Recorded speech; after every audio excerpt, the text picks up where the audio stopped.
नमस्कार दोस्तों, आपको रेसिपीज आइडिया चैनल में स्वागत है।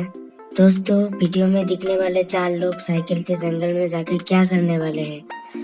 दोस्तों, चिकन तो सबको पसंद है दोस्तों, लेकिन चिकन से हम क्या क्या बना सकते हैं, क्या नहीं बना सकते दोस्तों, आपको क्या साइकिल चिकन बनाना आता है? अगर नहीं बनाना आता है तो ये वाला वीडियो आपके लिए बहुत ही हेल्पफुल होगा दोस्तों, आज हम लोग देखेंगे कि साइकिल चिकन कैसे बनाते हैं। ये वाला रेसिपी दोस्तों जानने के लिए वीडियो में आगे तक बने रहिए दोस्तों।